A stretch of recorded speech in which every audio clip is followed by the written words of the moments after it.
This afternoon, I am privileged enough to begin our conversation, or to advance our conversation, about professionalism through the lens of medical education. And as has been implied and we've talked about, clearly lapses or challenges to the concept and term professionalism are leading, among healthcare providers, are leading to the increasing lack of trust in the healthcare system. But what I find surprising is that a lot of people spend time, instead of addressing the complex challenges around the increasingly challenging health system and its delivery that we've already touched on today, they blame medical education for a lot of the problems that exist among physicians in their professionalism, either because they see professionalism as an attitudinal competency that we should be able to select for in medical school and aren't doing a very good job of it, or because we as educators are not able to effectively inculcate the knowledge, skills, and attitudes that are necessary for professional behavior. As you can imagine, I think it is a lot more complicated than that simplistic view. And I look forward to the conversation that I will have with our esteemed panelists, who I'll introduce in just a few minutes.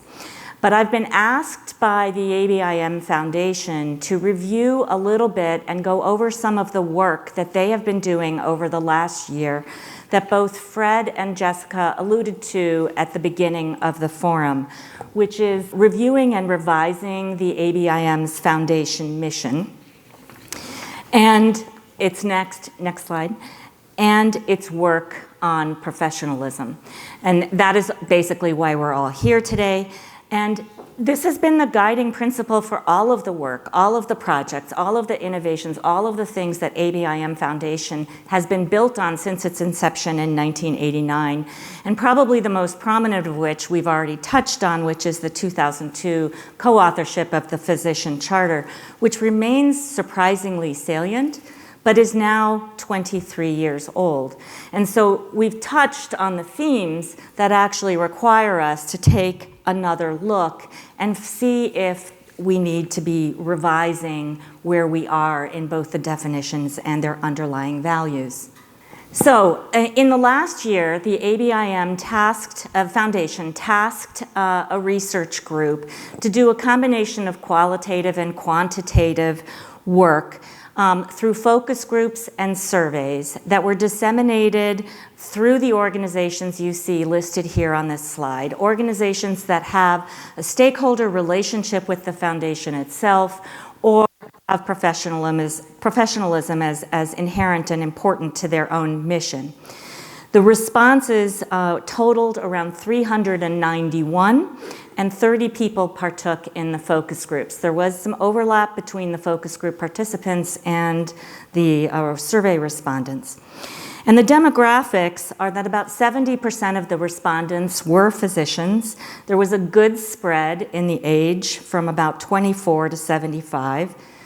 62% of the respondents were white, 19% were Asian, 12% were Latinx, and 6% were Black or African American. And the sample included a slightly larger percentage of women compared to men. Women represented 56% of the sample, men 43%. Obviously, this work is complementary to the work we're doing here together, and this is an assumption I am making, but I am sure that it'll all be put together as the goals of today's forum were expressed earlier. So the guiding questions for the focus group and the survey are listed here. Does the concept or term professionalism remain valuable? Does the current mission statement resonate? What are the current values or principles informing professionalism? What are the barriers to those values as you've defined them today? So to some of the results. Fortunately, nearly 80% of the respondents felt that the term professionalism was still grounding, validating, and guiding. However, 92% felt and supported that there should be one or more changes to the foundation's mission statement. Most talked about better defining what the foundation meant by professionalism and including the values that underlie it. When we look at the question about the following attributes or qualities most important as part of the medical profession, you see some differences compared to what we looked at earlier as a group before lunch. And there are some similarities. Honesty and integrity clearly remain the highest value that was seen amongst ourselves here. And we heard loudly, and again, the voice through Vinny's comments, that the voice of the patient, the North Star, was missing. And that was reflected, or can be seen as being reflected, in the very high rating that compassion and empathy received in this. As with us today, altruism was rated lower. I'm now going to break it down a little bit by age group. Recognizing that the N here is fairly small, so I think drawing too many conclusions from these numbers is a bit fraught. But you will see that altruism was rated most highly, I think predictably, by those who are 65 to 74 years old, and lowest by those in the lowest age groups. For advocacy and social responsibility, you see the higher ratings among those in the younger age groups, and least by those 45 to 54. And then for compassion and empathy, there was pretty strong consensus about how important this value was. I think I will not be seeking my medical care from those who are 35 or 44.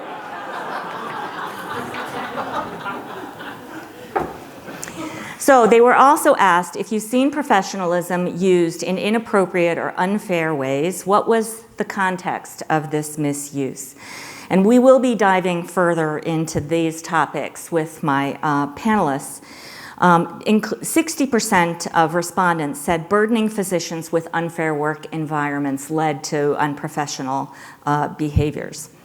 And 51% said that there were problems with applying professionalism in a way that was biased with regard to race, ethnicity, or gender. And then lastly, a smaller percentage referred to imposing outdated standards on dress or behavior on physicians. And then when looking at the barriers, the key barriers to professionalism, I think we see a lot of what we've already talked about throughout the day today. And then I'll bring us to the point of the lack of education, experience, or training, particularly in areas like emotional intelligence and professional behavior. And as a medical educator, I would take umbrage with that statement, but I think we will allow our panelists to educate us a little bit further about this very complex topic. Welcome to all of you. Thank you so much for being here and for sharing your expertise and thoughts and hopefully stimulating a very interesting conversation. So I'd like to start by posing a question to really that I hope all of you will fairly briefly answer. And that is, as you think about the term professionalism and the topic of professionalism in health professions education, what is the emotion that evokes? What is the sticky subject for you? What keeps you up when you think about this topic? Anybody can go first. Okay, I'll go first. So just off the top of my head, what is the sticky thing for me? It's a very emotionally evocative thing for people. So you can't have a conversation about professionalism. You can't have a conversation about professional behaviors without people being super annoyed or mad. It just evokes an emotion in people that's different from other domains of medical education, which I think clouds our ability to talk about it. I think for me, part of my role right now is also being an advisor for the medical school.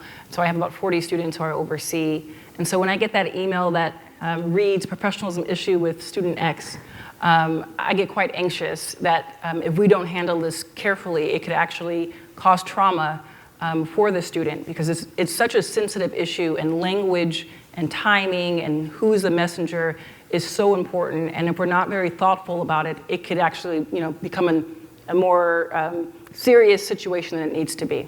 So I get quite nervous. Londyn? And just echoing off of that, I think the stakes are really high for trainees as well, because now that we have more qualitative feedback, pass-fail, especially with USMLE exams, like a lot of the feedback counts more than it ever did before for residency selection. And so I would just say that there's a lot of pressure as well. Yeah, it's interesting that you all talk about this level of pressure, and I suspect there's an underlying shame associated with professional lapses or behavioral deficits in professionalism compared to, say, clinical reasoning or a physical exam skill. Do you think that that is what's making it complicated to actually be involved in the teaching and assessment of professionalism? And Nora, maybe I'll turn that to you. Yeah, I mean, I think that's exactly right. I think the emotional valence that it holds for a lot of us, somebody used the word valence before, and I thought, yeah, that's the word I use, because the emotional valence about this really does make us think about the professionalism competency totally differently from how we think about the other 5 ACGME competencies when we're thinking about education and assessment. And that privileged, I use the word sort of jokingly, but that privileged position it has is very complicated. It's complicated for the learners, it's complicated for the assessors, and it's complicated ultimately for patients. So I could talk all day. I think about this all the time. I could talk all day about this. You don't want to hear me talk about this all day, but Actually, I do. I want to hear a little more. Okay. So if you could actually share, because I know that you have written about the deficit model of professionalism. Yeah. We're too focused on professional lapses, and we really need to be focused more on the developmental behaviors that we can develop in our learners. What would it look like if we treated professionalism as a skill that had to be coached rather than as a character flaw? Yeah, I mean, I think it's a really good and interesting question. You just used the word coached. So let's talk about what we would do. What we would do after we decide what it is we're doing something about. So, so that's exactly the point. Is that we expect. I think we expect students to arrive not knowing any medical knowledge. If they do, we're like, great. If they don't, okay, that's our job to fill that medical education bucket for them, knowledge bucket. We expect them not knowing how to deliver babies, right? Like they don't. If they do, well, that's. Okay, I don't know how you know that, but okay, great. Like we don't expect them to know how to stitch, unless they were like a medic, right, in the Army or something. We don't expect them to have these skills. We don't expect them to know how to take a nuanced social history. We teach them those things, and yet we expect them to be professional. We expect them to, and so when we see that people don't have knowledge in those other domains, you said coach, but we teach and we coach. We teach, we assess, and we then decide what the remediation or the support plan is going to be for them. When we see them behave, not know, because if we're going to use the same framing, skills, knowledge, attitudes, when we see them with deficits in the skills, knowledge, or attitudes of those domains, we are mad at them. We are disappointed. We have feelings about. I don't get mad if you don't know how to feel for a thyroid nodule, right? But if you show up late to clinic, or you have bad emotional intelligence or situational awareness of how a team works, I have feelings about it. Yeah. And then lots of things happen. Students get sidelined because of that. Students get labeled unprofessional, which is like we call that like the big red P, like professional, right? They have a big problem, a scarlet P on their shirt. And I think it does. So what we think about in the group that I work with is how do we kind of reframe ourselves, train ourselves to think about professionalism the same way we do the other competencies, and then afford the students the grace to not know yet, and to learn and to make the mistakes that they're going to make. Joel was my residency director. I don't even want to begin to outline and list the many professionalism lapses I probably had as an early intern, because I didn't know yet, right? But we have that. Those are things we have to learn, and as a medical education system, we have to train ourselves as the faculty to be comfortable with that. So that's so well said and so interesting. And if we have a chance, I want to follow up on a little bit more what that kind of faculty training might look like. But I think it's I think it's a nice segue, Adaira, to actually asking you a little bit. especially with the concept, as Nora mentioned, of students being sidelined. And the important work we're doing here is a group together with defining professionalism, which I think has been something that you have written about. So how do you see the relationship between professionalism and personal identity, and especially for those whose identities have been historically marginalized in medicine? I think what Dr. Osman stated is spot on, and I'm going to push that even forward and say, yes, we know that all students are going to start with this knowledge deficit when they enter into the medical school arena, or even residents. I think what's less known is who gets grace when they are behind, whether it be in professionalism issues or clinical competency. And I would say that my entry into medicine was when I was shadowing a doctor as a college student, and I saw a black resident and a white resident both struggling with clinical skills, but it was the black woman who was getting so much feedback, and I think it was just chipping away at her confidence in herself, whereas the other person wasn't.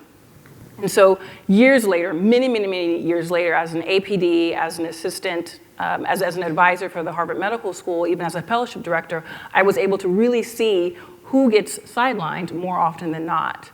And I came together with a few other folks who are also black physicians with me at Harvard, and we wrote this article called Dismantling the Over-Policing of Black Residents. And then we published it in NEJM in 2023.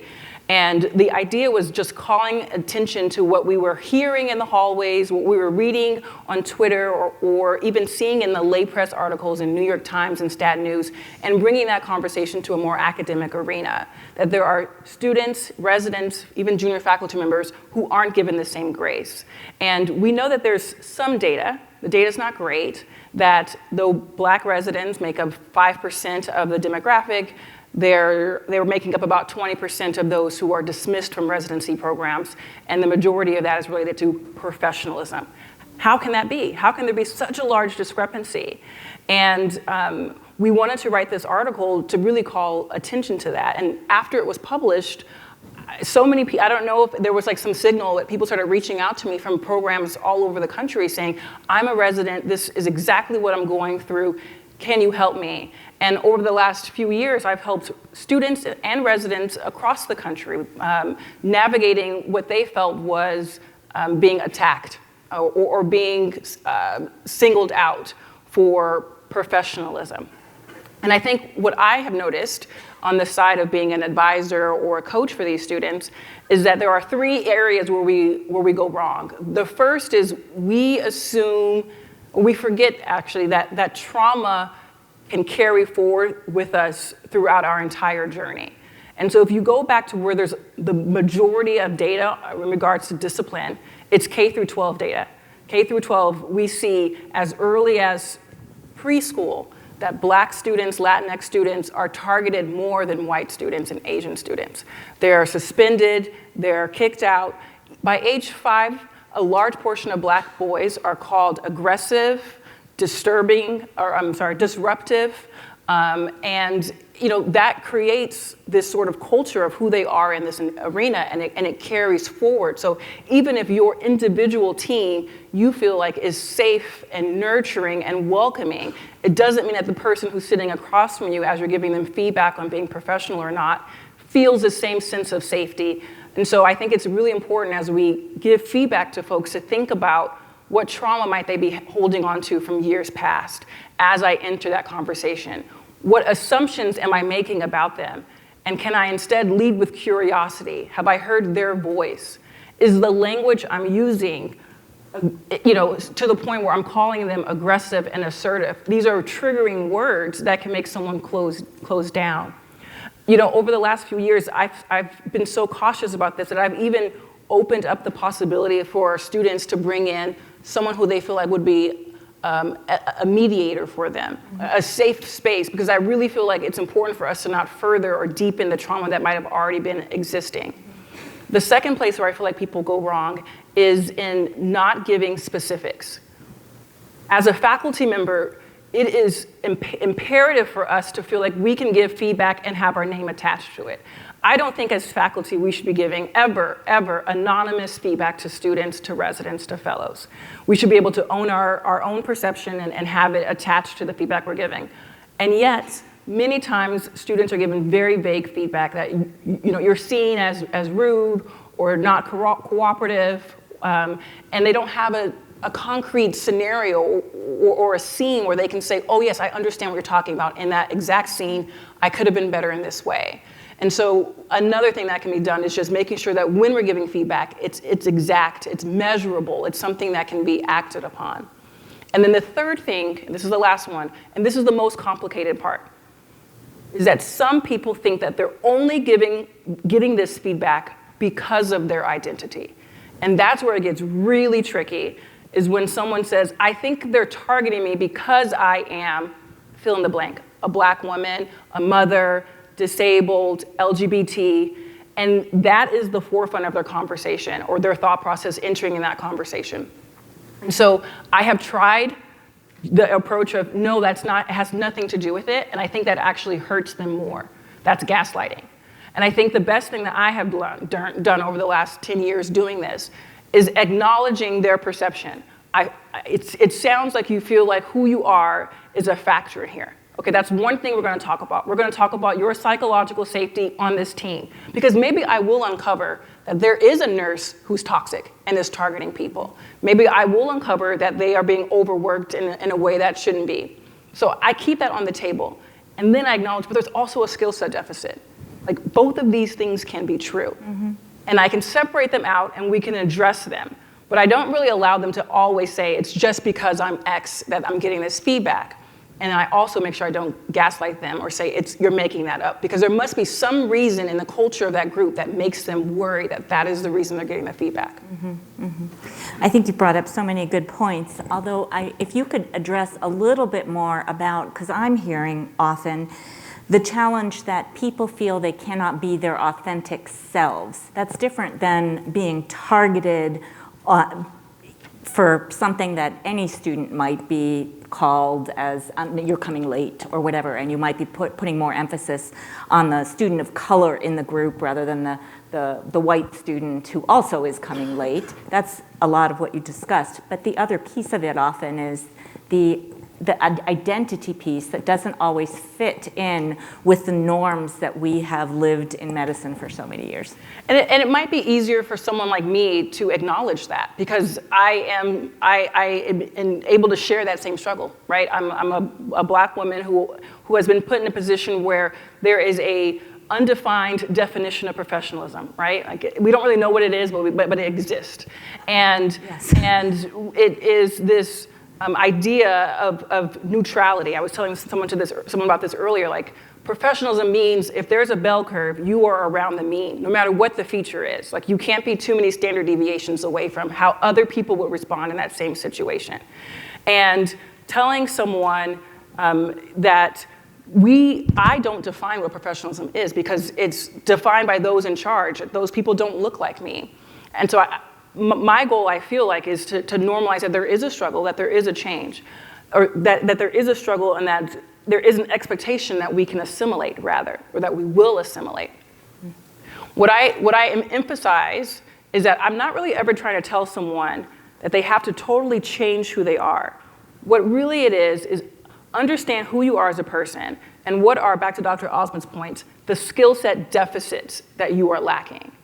And let's evolve, not necessarily change. So what are the things that you are lacking that can help you? Thank you. Londyn, I'm going to turn to you. We've heard a lot in our conversations this morning about the differences in approaches to professionalism around generational differences, including in Lisa's really compelling keynote. What do you think the older generations, me included, misunderstand about the younger generation's approach to work and identity and professionalism, some of what we've talked about in the whole altruism controversy? And then if you would, because you are such an expert, touch on the complex environment of social media and technology. And I'll maybe leave the last bit for a second question. Yeah, so first of all, Hi, I'm a trainee. Hello, thank you so much for having me here, and it's great to be here. You're the most important. You guys are the most important people in this room. I don't know about that, thank you. It's truly an honor. I am one single voice. I'm a rheumatology fellow at the University of Washington. I am trained at Duke for internal medicine residency, but I grew up in a town of 200 people on the South Dakota-Minnesota border. So Midwest to the East Coast to now the West Coast. And I bring that with me forward because I am just a single soul person trying to represent an opinions of, I don't know how many, you guys probably know better how many thousand trainees we have. So with that in mind, it's just my own personal opinions. But one of the things that strikes me the most about this question is that the fundamental belief that there's huge generational differences at all. Personally, I don't think that there necessarily is. Even within our table group, a lot of the same struggles that were discussed in residency from people way more senior without stating ages, they're the same that we go through now. I also struggle with understanding when I'm going to go out on a date. I also struggle with understanding how to prioritize calling patients back versus other things like that. And I bet a lot of those same professionalism questions were ones that y'all struggled with as well, or had to navigate in training. It just looks a lot different now because we have Twitter instead of snail mail. And then we also have, You don't even know what that means. I actually practiced that pause, by the way, and I felt I delivered it. You practiced those words? Snail mail? The pause. Okay, Yeah. okay. It went okay. I hope it landed well. Okay. And so I bring that up just to state that we are searching for answers, whether that be to answer a question that we're being asked on rounds, or whether that be the answer to how we look good professionally when it comes to applying for residency. And then that brings me to what happened amid the pandemic, which is that a group of us, I was the first group of individuals that applied during the pandemic online, virtually. Thank you all for doing virtual interviews and propelling a group of us amid the pandemic in 2020. And the first thing that I Googled is, how do I not mess up residency application and be professional, ? And the very first PubMed article that came up was in the Journal of Vascular Surgery that took every single graduating vascular surgery resident and rated them on a scale of 1 to 10 based on their Facebook profiles on their appearance and whether or not they were holding any alcohol in their hand. Ironically, half of them were at the Vascular Surgery Mixer conference, which they left out of the paper. But and then they decried, like they made the definition of their own professionalism, and it was a med student that was rating the trainees. So I got a little mad because I came from a very small farm and I didn't get all the way there and working a lot of side jobs just to go down because I was wearing a bikini in one photo in a Florida Christmas that my grandma took to go down like that for residency application. So I tweeted it with something over my face, and then overnight it went viral. Yeah. It was translated into 9 languages, and it had like 1.5 million interactions. And then it sparked a retraction by the editor who wrote an apology to me, which I'd not asked for. And so that was a really good lesson also into how words can be powerful. But it also sparked this kind of national conversation about the yearning that we have to understand these definitions, which, as we all discussed, some of the smartest people that I know are here, we don't know what it is. Yeah. So how do we do it? And how do we grade that? And how do I succeed in that? And what does that look like? And it's going to be very different to all of you, which means it's going to be taught different, which means it's going to be defended differently, which means then it's going to have different outcomes, and particularly for the most vulnerable people. And so for me personally, getting to the social media aspect of this is what I used to help understand that. Because a lot of medical students, even before they apply, they'll be anonymous online and they'll ask questions. How do I not mess up my personal statement? Is this wrong to stay in a personal statement with a sentence? Does this dress look bad? Like, should I interview in this dress? And people will be like, no, that looks great. Or, hey, maybe you should consider this. And so we're literally looking for guidance within this realm of professionalism that I think social media is an antidote to. And then we can also use it for actual innovation. I can't think of a single one of my mentors I have not used to collaborate with some form of social media. We used it to partner with the American Public Health Association to create a health STEM commencement speech when there were no women speakers at the commencement for the graduating medical school class at a prestigious university. We used it to create collaborations in isolation amid our application for residency, and now I have 45 friends in a WhatsApp group who we've made it through the last 6 years of applying together, and now some of my best friends. We use it to collaborate. Me being here is a virtue of that. And so there's a lot of Twitter crusader negativity, I think, around social media, but I just also want to point out, this is what our generation uses to interact with one another. Yeah. And it's a tool. I think you have, I want to make sure we have enough time for questions, but I think that you have all brought up such critically salient pieces of this very complex argument. And your comments, Londyn, actually make me realize you almost have a much larger input of stakeholders into the definition of professionalism through social media that you've gotten insight into. And it just makes me think about how important it is to get the voices of everyone, right? When you see certain populations that are underrepresented, not reflected in all kinds of aspects, when you see patients not, it makes me think how critical, given how complex this topic is, that we just make sure we broaden our reach in terms of the voice. Can I add, I wonder how confusing it might be also for someone who is comparing the empowerment that you might see on social media to what is actually witnessed in an institution, within a department. I remember when I first joined social media, I was following women like Dr. Uche Blackstock and Dr. Kimberly Manning, these women who were just so empowering and speaking their minds and calling things out. And I don't mean this to downplay the strength and amazingness of the women in my department, but I don't know if I necessarily saw it to that same level, like on the day-to-day. And I'm actually curious if that is something that you have ever considered, that there could be a discrepancy as far as what professionalism looks like on social media compared to in-house. Yes, so interestingly with the,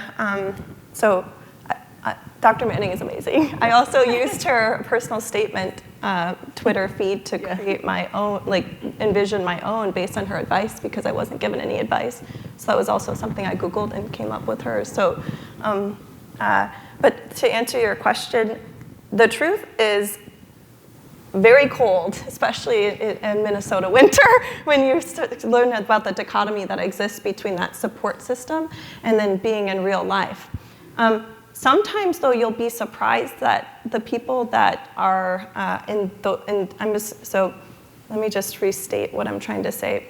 It also has to be difficult from the perspective of the people that are tweeting it, that then have to go to their institution to uphold the values, like a professionalism, thinking about y'all's shoes. Like Dr. Manning, for example, just using that as an example, also has to grade students, right? And that might create a dichotomy for her, just like what I'm feeling. And so I bring that up because it's disappointing. It's disappointing because you almost feel like you're set up to have this really collegial atmosphere, but then you're almost let down at some aspects, that's not what exists on some care teams, but then you find it in others. And I think that is really difficult. And then the final reason I wanted to just say is amid COVID, I think that we have to recognize the elephant in the room, which is that medical education is completely changed from COVID. What I experienced as a 3rd and 4th year medical student is totally different than what they did in 2018 and 2017. Same with my residency experience, right? I never had an in-person didactic for lunch until my 2nd year of residency at Duke. And because of that, there's isolationism, but then there's also wanting to connect with people through social media. But then there's also this aspect of we learn our professional identities by viewing everyone else. So during COVID, a lot of people were, is this a band burnt out? Can I say burnt out? Burnt out. Yeah. A lot of our attendings were burnt out. that's who we are emulating to become. I mean, you're bringing up another really good point, and I'm going to have to wrap us up to have some time for questions. But you brought up the most important thing that we all talk about when we're faced with students not wanting to come to class. COVID, yes, started that, but now you have a massive amount of students who absolutely are pushing back against any required attendance in the first and second year of medical school, and that whole formation of professional identity may be affected. But can I just super quickly just add to all of this? I think part of the issue, because we privilege or treat professionalism as a competency differently from how we treat the other 5, that necessarily means we assess it differently. So we are dichotomous in our assessment. You're professional or you're un. Mm-hmm. You know, there's no continuum of behavior. It's not developmental. But the other thing is, you know, when students start my clerkship, they know what the learning objectives are. They know what the list of medical topics are. They know, you know, if you're going to have a didactic on, you know, palpating the thyroid, they understand why you're doing it, what you're doing, and then at the end, they are sort of assessed on it, or they understand the clinical relevance of it. We don't do that about professionalism. We don't say to students when they first come into medical school, and we've started, at Harvard, we've started to do that, and we co-created a list of sub-competencies within professionalism, and it's dynamic. So every year it's gone over again by the students and the faculty. Co-created with the students. Exactly. Well, there were students on the committee, yeah. But I think we are less comfortable talking about it. And so because it's not explicit, what the expectations are not explicit, then people don't know. And then they're constantly tripping over these obstacles that they didn't even know were there. So that, I think, is part of... I think that's a great way for us to wrap up our part of the conversation, because it just refers to how important it is that what we're doing in the room really matters. So I'm going to open it up to questions. Something that you mentioned in the introduction, but I wanted to talk about, was you mentioned emotional intelligence, and coaching that and teaching that, and it being a skill. And I wanted to mention that that's something we do in palliative care, because I think that we often think of that as something where you're doing goals of care or end-of-life care or difficult conversations, that so much of the art of what we do in palliative care is communication, teaching the skills around connecting with patients, having those difficult conversations, connecting with our colleagues, being self-aware of what you're contributing to those conversations. And I just wanted to mention that that's sort of, it is an actual skill set. But I just wanted to mention that. I mean, I think that that there are concrete things. The other thing I wanted to say is that this is not a generational thing. I think that palliative care is a newer specialty. Mm-hmm. And just anecdotally, what I see are people that have trained while palliative care is in their medical training, peripherally or directly. I'm seeing different behaviors of the folks that have come up next to palliative care. Okay. Maybe that's a sell for palliative care, but I also wanted to mention that there's a real concrete set of skills that come with that that can be part of this professional. Can I respond to that? Yes. Yeah. So you're bringing up a really important point. It's something I think about a lot as a clinician educator. We're, we consider ourselves, I hope we all consider ourselves, those of us who practice medicine, skilled clinicians. And those of us who are also educators, I hope, think of ourselves as skilled educators with all of the things that means, constantly learning, self-improvement, having a community of educators around us. So these are skill sets that I think we lovingly tend to. We're very good at applying educational principles in the clinical space. It is much harder, I have found, for us to take our clinical skills and apply them in the educational space as expertly. And you're talking about, how do you have, people will say to me all the time, I can't give the student feedback on behavioral stuff. And I say, well, you do it in the clinic all the time, right? You can't, we know how to talk with a patient who for the 50th time is coming back and saying, I didn't stop smoking, right? Like that, we know how to continue to honor that alliance that we have and to use clinical skills there, and we can apply those skills in the educational spaces. The example that you were giving of the student who says, this is because of who I am, and you say, yes, this is because this may be because of who you are, and We do that in the clinical space all the time, right? It is true. You live in a neighborhood that is a food desert. There, you have to take 3 buses to get to the doctor. All of those things are true, and all of those things speak to structural inequities. You also have a hemoglobin A1C of 12. Those are both true. And we have to know how to speak to both of those things. And I think in the educational space, the example you used is really resonates with me a lot, because we have to do that with our learners too, especially around professional skills and development. I think one of the deficits that I've seen is that we don't really have a curriculum for this, Right. like a designated professional development curriculum that is beyond like, how do you find a mentor? How do you pick a residency? I mean, professionalism development around how do you exist with peers? How do you text? When should you text? How do you respond to emails? When should you respond to emails? What is professional feedback that you give about your faculty? How do you cope with the feedback? So all of that nuance, I think, is actually taught once a mistake has occurred versus ahead of time, so that you know, like, oh, these things will eventually happen to me, such as I will one day miss a murmur and someone hopefully will catch it. Correct. And there is some data that our learners are coming to us with those skill sets not as robustly developed as they were in years past, for a variety of reasons.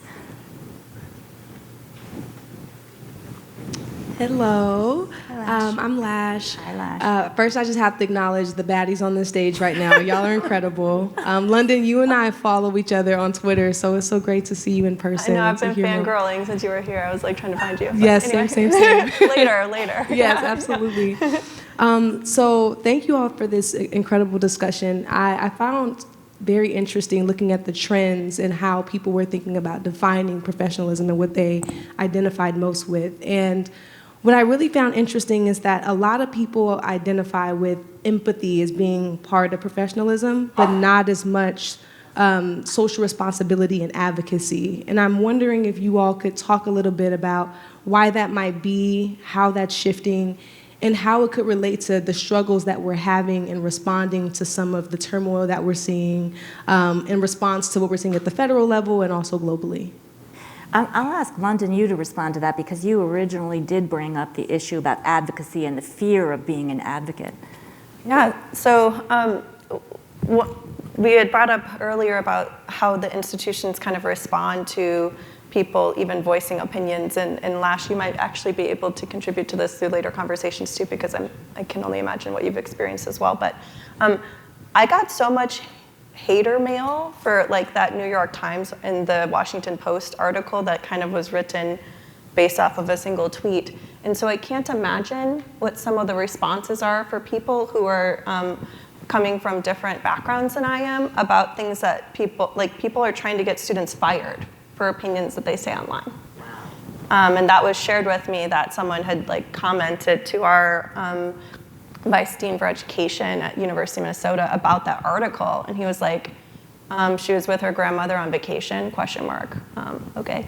So it wasn't a big deal to them, but it might have been had I been at a different institution. And so that, I think, gets to your point of what it was deemed professional at the University of Minnesota for me might have been looked at differently had I been at a different institution, and we know that that's the case because of how some people, based on appearances and other things, are reprimanded or pulled aside or looked at differently, just even based on that alone. And that's all under this realm of professionalism. And I think that that's actually a separate issue than those code of conduct violations that we were discussing, and more gets to the point of this is such a big topic that then our own biases come in as reviewers. Because now I'm reviewing students and I'm like, oh my gosh, what do I put? Like, how do I not, come off poorly? Which I'm sure you all have already worked with and obviously developed careers on. And so to your point, it's really tough because even the most fundamental things that many people agree on are looked at so differently based off people in power that then control our career that oftentimes people just say silent or anonymous. So I think this is really interesting to think about like who professionalism is important to, because at the end of the day, if we're taking care of patients, we should let the patients define professionalism, because I think a lot of the things that we're talking about is like the team dynamics, but you could have a sense where you're caring so deeply for a patient that that is seen as unprofessional to your team, but you're doing right by the patient, meaning maybe you have to advocate in a way for the patient that gets something done, but maybe burns some bridges or is seen as unprofessional. And I don't know how we like address that, but I think it is interesting to think about, what do we mean by professionalism? Is it from the patient's perspective or a care team perspective? And how do we like navigate that tension? Thank you. That's actually a really good way for us to end, because it again refers to the complexity about professional behaviors need to be seen within the context of what is happening, and one behavior in one context is not equal to another behavior in another context. And I think that's in part what you're bringing up, Marlise. So thank you, everybody, and thank you so much to you all for being here.